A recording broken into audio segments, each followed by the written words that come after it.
It's time for the big job, Yamaha Super Tenere valve clearance check and possible adjustment. This is pretty much the worst video ever made. Napoleon, like anyone can even know that. Hello my friends, and welcome to Tom's Tinkering and Adventures. Today we're going to do the valve clearance check on my Yamaha Super Tenere. This is a 2013 model, but for all intents and purposes, all Super Teneres should be the same or very close. They changed a few things in 2014. What year did I say mine was? Mine's a 2013. Yeah, so 2014 they changed a couple things, but the mechanics are mostly the same, so I don't imagine any differences on them. And then if you're from Europe, I think these came out in 2010 there. 2012 was the first year in the United States. Anyway, let's get started. This model, the valve clearance checks are scheduled every 26,000 miles. So we are just a little bit over our due date, our due mileage. So it should be at 52. We're at 53. Not a big deal. So to get started, we're going to have to take off the seat and the tank. The seat is simple on the other side. Just turn the key. There's a little somewhere over here. And we're upside down. I apologize, but there you go. Take the seat off, and then the tank. There's going to be some bolts under here. I'll show you real quick, but if you're not comfortable with taking the seat and the tank off, well, you're probably not going to be comfortable with this job. To remove the tank, you're going to need a 4mm and a 5mm Allen wrench and a 12mm wrench or socket. So you got to take these plastic side covers off. This side here.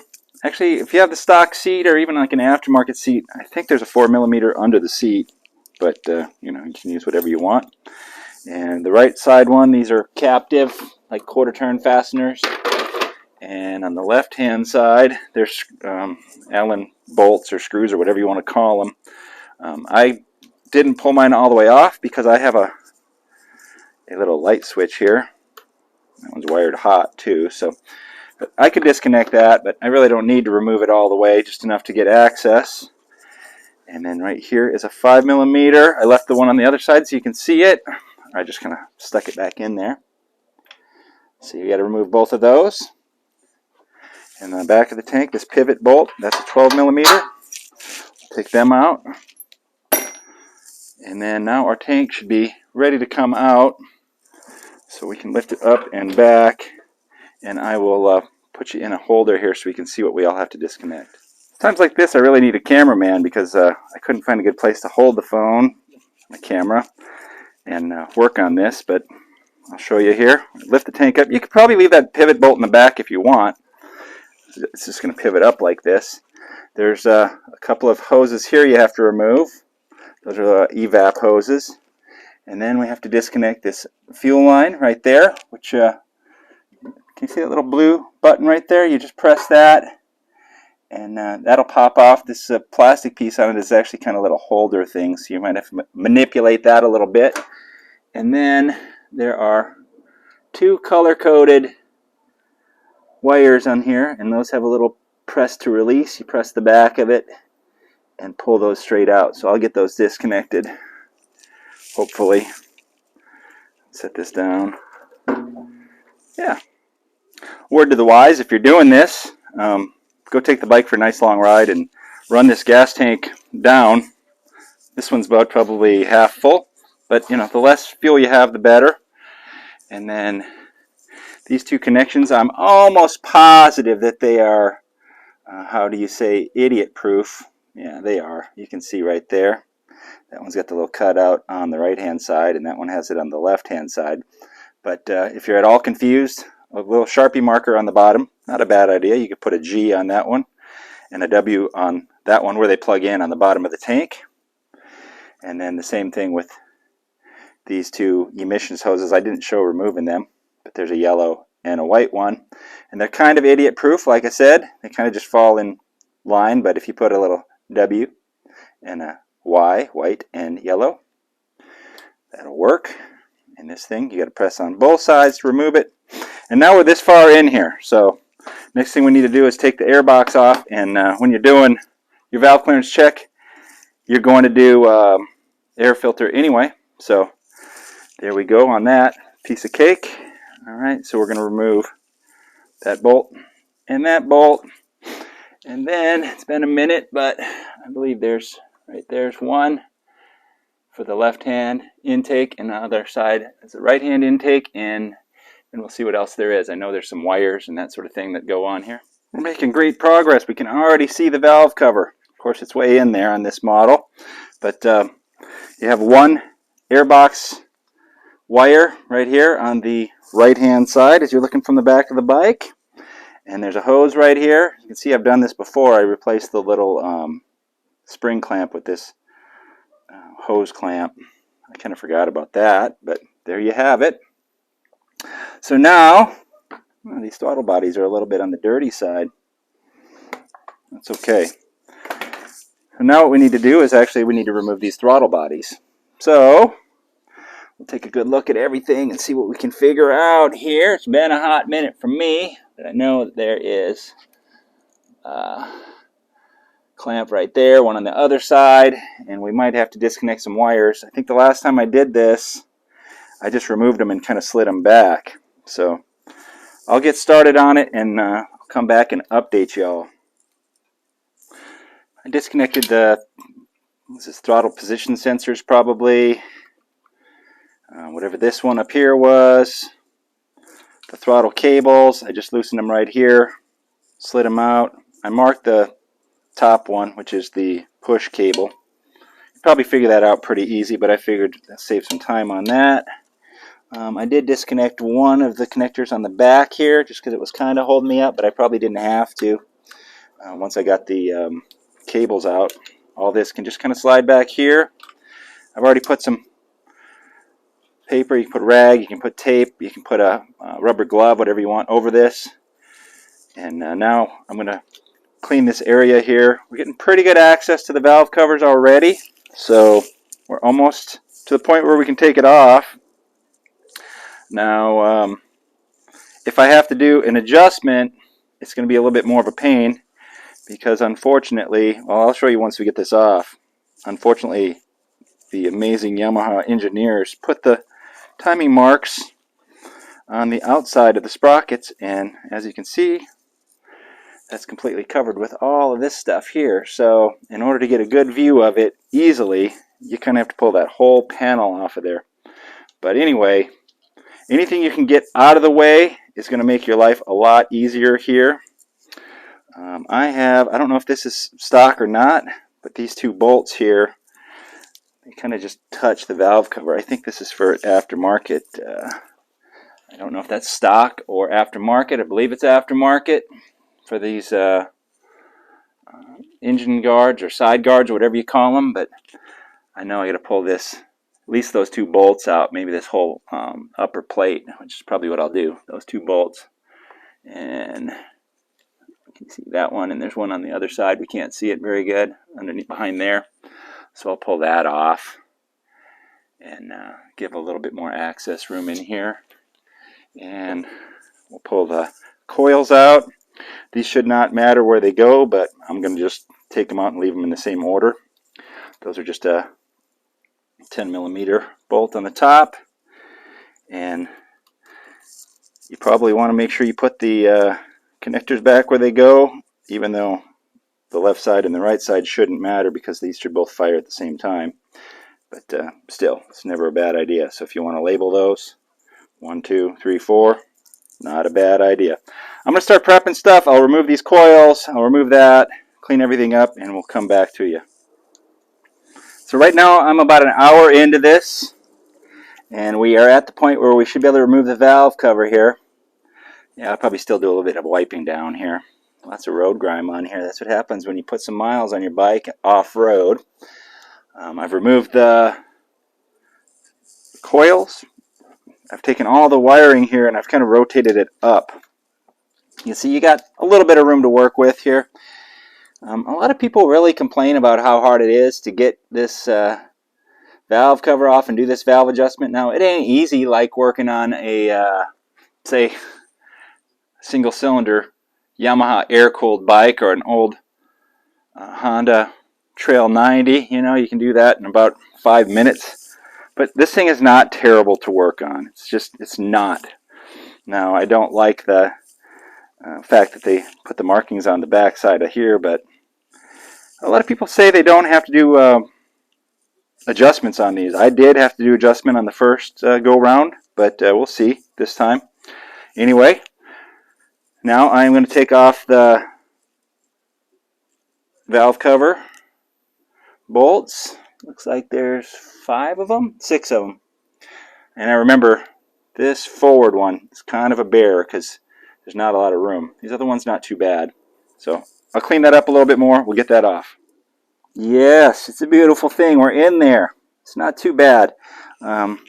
Biggest issue I had was this spark plug gasket was falling off and catching on stuff. So I definitely want to get that adhered to there for when we put this back together, because if that falls off in there, then you're going to have leakage and it's going to be a giant pain in the butt. That's why you want to kind of adhere this thing to the cam cover and be careful when you put it in, because you saw it's not terrible, but it's not great either. The room is very limited. This cable right here on the right hand side, that big beastie, that's part of the problem. I did pull these out of their holders and move these up. That helped a little bit. I think there's another mount down below that actually helps a little bit more. So I'll probably do that when it goes time to put it back in. But now we need to get top dead center and do all that sort of stuff. Oh, and one thing to note is that when I did my valves the first time around, I installed a manual cam chain tensioner. So anything involving the stock one, it's not going to be covered on this video. So this model had a, well, I wouldn't say defective, but a sketchy, questionable cam chain tensioner. And some people upgraded to the newer ones, and I just went with the manual because I preferred that. Okay, Tom's Tinkering and Adventures phrase is RTFM, read the freaking manual. So if you don't have a manual, please get one. Or ask around on a forum. You know, someone can give you this information. But you should have a manual. All the information you need is in here. Tells you what to do, all the stuff that we've done here. We haven't done the clutch cover yet. We're going to get to that. So here's our valve clearance specifications. 10 to 16 on the intake, 22 to 28 on the exhaust. This is very important. Cold, you always want to check valve clearance when the engine is cold. Usually I just do it, you know, first thing. I don't start the bike. If someone rides a motorcycle here to get a valve adjustment or a clearance check done, it just has to sit and cool off. So one thing I dislike, another thing I dislike about the valve clearance check on this thing is that you have to take this clutch cover off on the right hand side, and it has these really odd markings on it. They don't make it easy. Most of the motorcycles out there have like a little cover that you can remove, and you can turn it and check it without taking all this stuff off. But anyway, we're going to pull this clutch cover off. Now, this bike has, what do they call it? The wet sump or whatever, but the oil level is below here. So you shouldn't have to drain the oil or anything like that to take this off. Some will drip out, possibly. Highly recommend getting a replacement gasket before you start this job, because chances are if you don't have one, you're going to need it. Nice and easy. Everything came off, no problem. I've had this off before, so just keep an eye on these locating dowels. There's 2 of them, and there's one bolt you don't take out. That's that one. And all these bolts are the same length, so that's beautiful. Next thing that this manual wants you to do is to turn the crankshaft clockwise, okay, until there's marks on here. They want you to line up that K with this area right here. It shows you in the picture. Where are we at?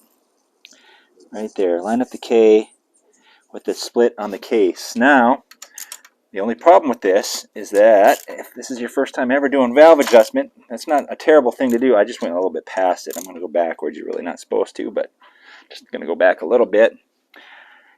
And when it says to do that, okay, turn the crankshaft clockwise, align rotor K and crankcase mating surface B, A and B. At this time, check that the intake cam lobes, C, and exhaust cam lobes, D, for cylinder 1 are positioned as shown in the illustration. So you're going to want, I think, C and D right here. So you want your intake valve pointing towards the back of the bike and your exhaust valve pointing up. So you got to read very carefully because right now that is not the case. So we need to turn it one more full revolution and align K another time here because it's a 4-stroke engine. There we go. So now we have K mostly aligned there with that split. We might be off a degree or two, but one way or another. Okay. Recheck the position of the cam lobes. So I think, where are we at here? It's so confusing. Okay. So now we should be checking valve clearance on one of these here. Alright, so you just have to continue reading. So we are in that position right now. Exhaust valves are pointed up. The intake valves are pointed back. Now we turn it another 71 degrees and align the pickup rotor T mark to the crankshaft mating surface. Okay. And they say 71 degrees, but you know they have a marking too, so there we go. And now we're going to measure the valve clearance on cylinder number 1 with the thickness gauge. So let me get that. There's our clearances, 22 to 28. The closest one I've got is a 22.9, so it's about a 23. Okay. And can you see me in there? So the outside exhaust, 22. The inside, that one feels a little bit tight. So I'm going to grab the next size smaller one and we'll check that. But we'll do the intakes here while we're at it. 10 to 16. Let me get them set up. Intakes on cylinder number 1, 10 to 16. And of course the light is terrible there. That's a 102. It's a 10. Under the camshaft lobe here and between the bucket. There we go. We got a 10. And we got a 10. So it's meeting the minimum. And then you always want to check up to the maximum. As long as you're within those, you're fine.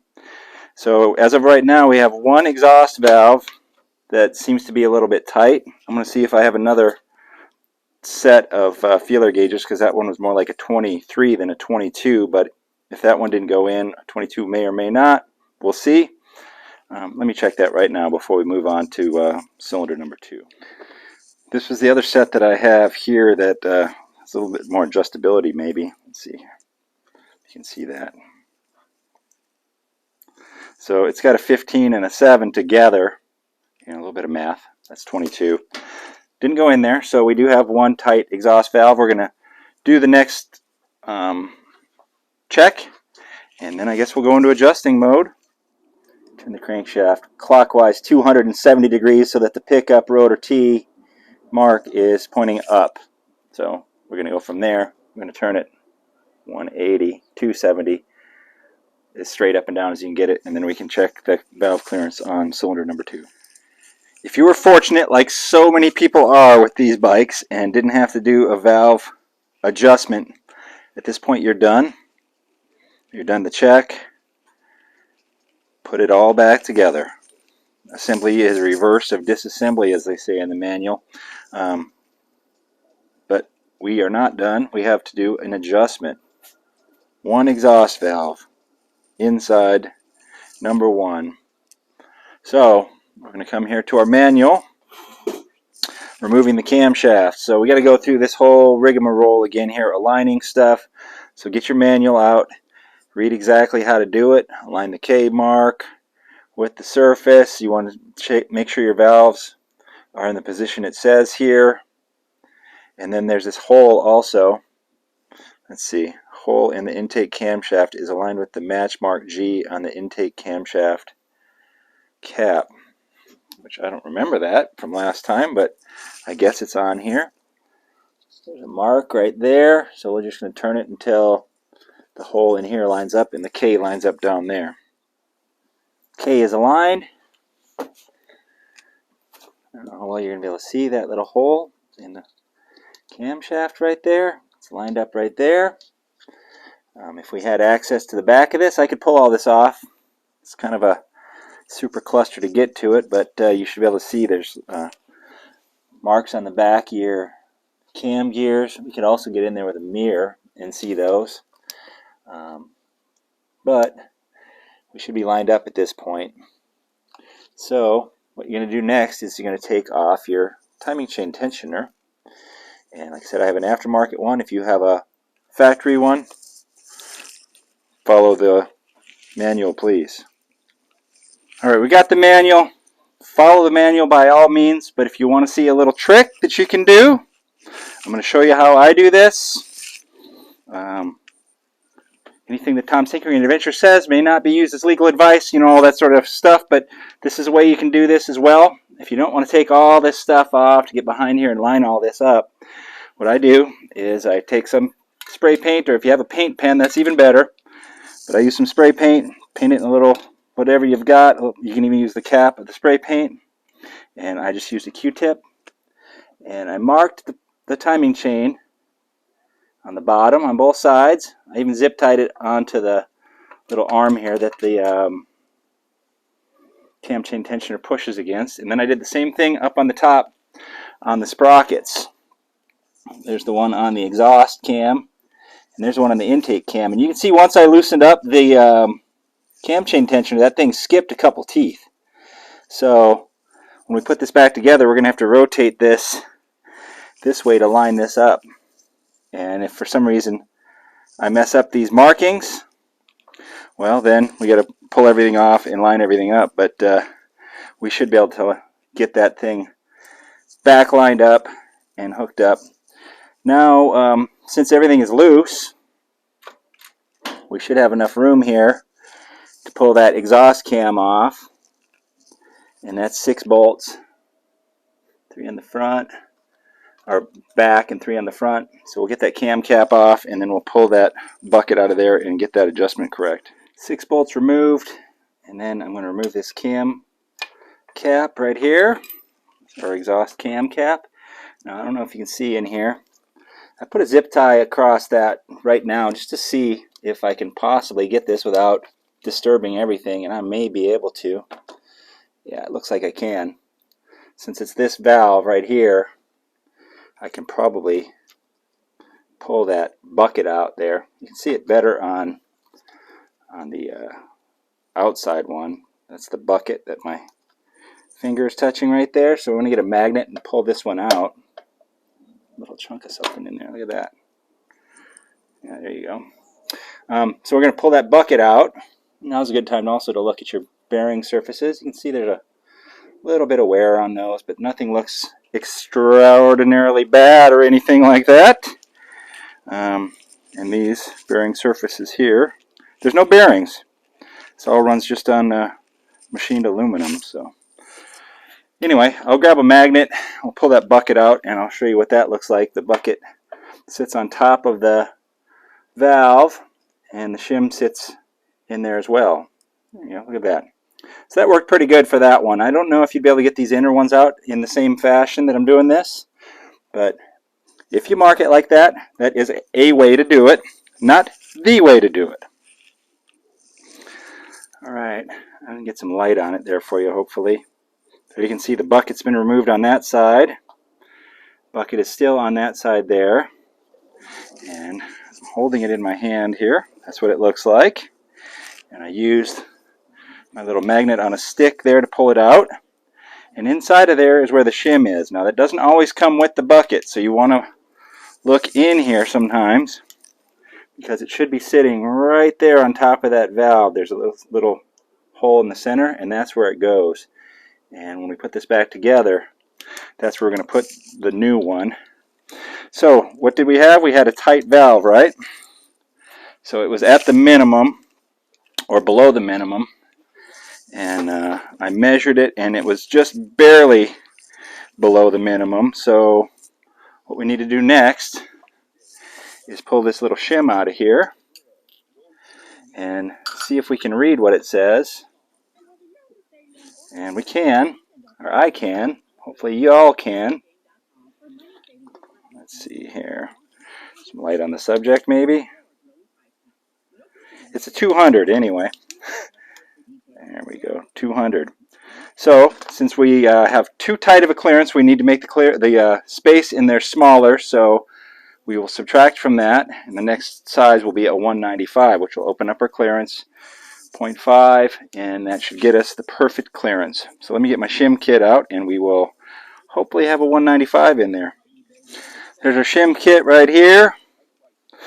Yeah, look, there's a 200. It looks awful familiar. I wonder if I did that on the last time. And there's the 195s right there. A little bit stuck in there. They put a little bit of like, oh man, they were really stuck in there. Yeah, they put some like WD-40 stuff on these things so that they don't rust. They shouldn't anyway. But you want to double check it, make sure it's actually a 195. Make sure you're using the right diameter shims. There's lots of different ones. I have several different kits, so make sure you're using the right ones. And there we go. So what I'm going to do is I'm going to put just a little bit of oil on this thing, and then very carefully place that one on top of that valve, and we're going to put this bucket on there, and then we'll put a little bit of assembly lube, and we'll put everything back together. Camshaft cap bolts, 10 Newton meters, 7.2 foot-pounds times 12, of course. You know, if you got an inch pound, I'm not going to do the math for you. You got a calculator on your phone. Unfortunately, it's pretty tight fit in here, so hopefully you can fit your torque wrench in there. Not a lot of room, but we get them torqued down. As you can see, we're still lined up on that mark. Down here, well, we're pretty close right here. It just needs to get rotated back a little bit. In fact, if I do that right now, you'll see that. There you go. That brings that up. It's not quite lining up on this sprocket down here, so that's just going to need just a little bit of work. And that one's still lined up. So all we need to do is line up this intake one, which is a couple teeth off. So we'll line that one up, and then we can get our tensioner in. And if you have the stock one, follow the stock stuff. If you are using an aftermarket one, follow the instructions for whichever one you're using. Okay, it's a little bit of a fight to get her back on here because this this cam wants to rotate forward a little bit, or I mean aft a little bit. So I had to pry it up there, but you see my paint mark is lined up there. We're still lined up over there. We're lined up there, and we're lined up there. So I'm going to take this zip tie off. I'm going to take the other zip tie off. I've just put a little bit of a snug on my manual tensioner there, and just enough to hold it. You can see that the cam chain is still a little bit loose. So we need to get a little bit more tension on that thing. And then once I get that tightened, I'm going to rotate the engine through, and we'll make sure nothing happens, no crazy like skip or whatever. Alright, I've rotated her through a few times here. Everything looks good. And we've got a 28, which is the biggest. And it just slides in there. You can feel drag against it. So there we go. So that one is on the loose end. Should be good for quite some time. Once you're satisfied with everything, turn the engine over, like I said, at least a couple times. You want to make sure that everything is where it's supposed to be. And then start putting everything back together. Make sure you use a little bit of sealant on this valve cover. I put a little bit more on these little spark plug gaskets. I'm going to let them set up a little bit more, maybe even.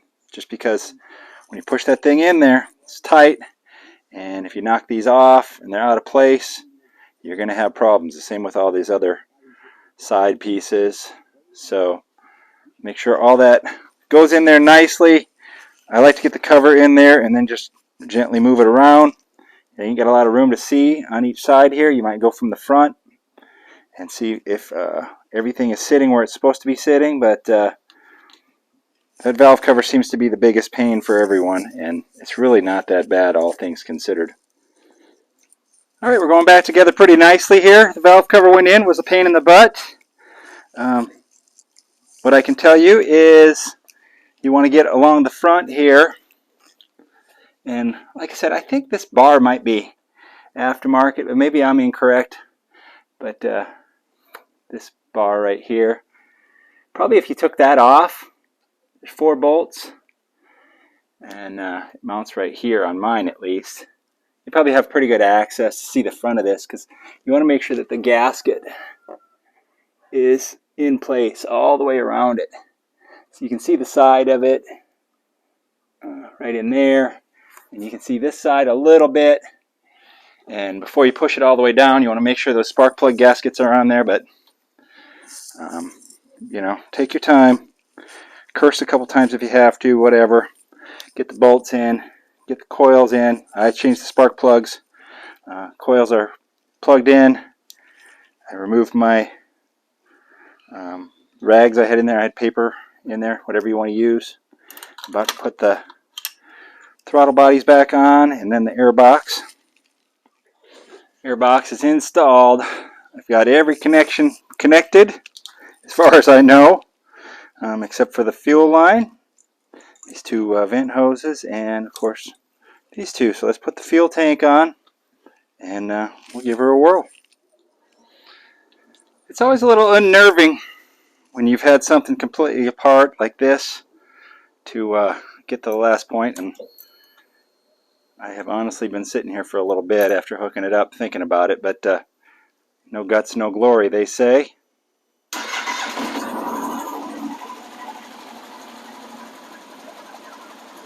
Alright, you want to fire it up, and of course you want to look for leaks. I just put the back bolt in this tank. I didn't hook everything else up because that's a little bit less stuff that I'll have to take apart if there is a problem. The magic of video, she's all done and everything works.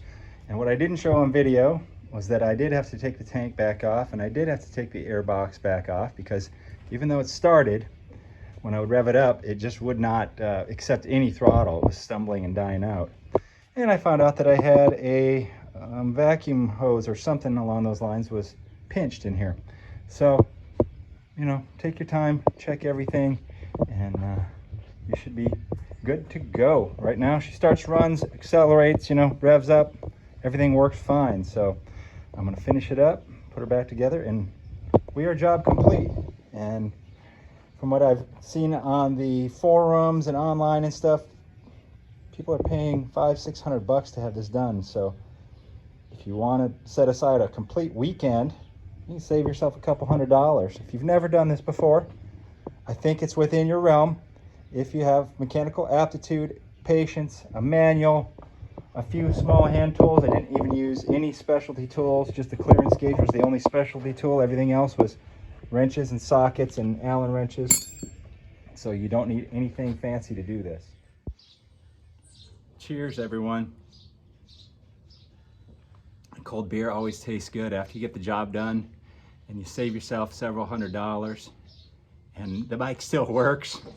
And yeah, let me tell you, it's very frustrating when it doesn't work. So take your time when you're putting it back together. That's all that happened to me, is that I just didn't pay attention and had a hose pinched. Just something simple, but dread goes through your mind, but that's okay. You know, we get her done out here in the garage, and I know you can get it done too. And you can do this. Just take your time. Bring a friend over. Bring a friend over who knows kind of what they're doing. And if you kind of know what you're doing, and you got a video, and you got a manual, you can do it. You can save money. Put that money towards taking your bike out and having a big trip and enjoying yourself, rather than giving it to those greedy dealers. All right. If you're liking my content, give me a thumbs up. Leave a comment down below. If you're not already a subscriber, please consider doing so. If you're a Pabst Blue Ribbon affiliate, get a hold of me, because you know you should be sponsoring me every day. So it gets it done in the shop. Thank you very much for watching. Get out there and find your adventure. Adios.